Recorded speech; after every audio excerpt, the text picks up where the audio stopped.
Guys আমরা সন্ধ্যা বেরিয়ে গেছি, ঠিক আছে। আমরা আজকে যাচ্ছি শপিং করতে। শপিং করার আগে আমরা এখানে চলে এসেছি বাইরে ফুচকা খেতে। এখানে মা, বুনু, এই যে বর্মা খাচ্ছে, এখানে দিদি, আর আমরা হলো পাপড়ি চাট আর দই ফুচকা। তাই আমাদের এখন এখানে হচ্ছে শপিং করার আগে খেতে এসেছি, তো শপিংও করবো, দেখতে থাকবো। এখানে আমি নিয়েছি দই ফুচকা, ও নিয়েছে পাপড়ি চাট, ওরা খাচ্ছে জল ফুচকা। চলো খাই, খেয়ে দিয়ে শপিং এ যাবো। তো গাইস আমরা খাওয়া দাওয়ার পরে কিন্তু এখানটায় শপিং করতে চলে এসেছি কলকাতা বাজারে। এখানটায় মা, দিদি সবাই জামা দেখছে।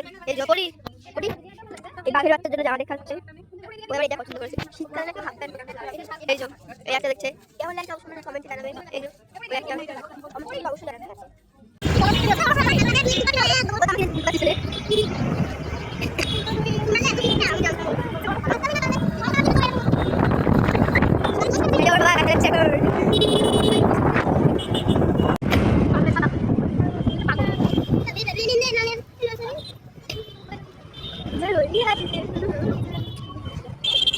তো গাইস আমরা এখন চলে এসেছি মৌচাকে চা খেতে। 9টার সময়, রাত 9টার সময় চা খেতে। আর বোন নিয়ে নিয়েছে মিষ্টি, চকলেট আর কাজু বরফি।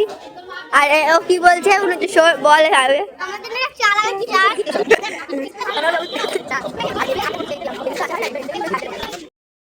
চা কিন্তু চলে এসছে, এই যে চা। তারপরে আমার আরো একটা 40 করে চিকেন কাটলেট আর ফিশ কাটলেট চলে এসছে। আমরা খাই আর তোমরা দেখতে থাকো। তারপরে আবার এখন দই এনেছে, দই, এই যে দই।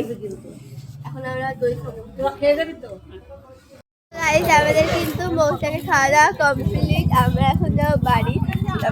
বাড়ি যাওয়ার আগে আবার এরা বলছে পান খাবে।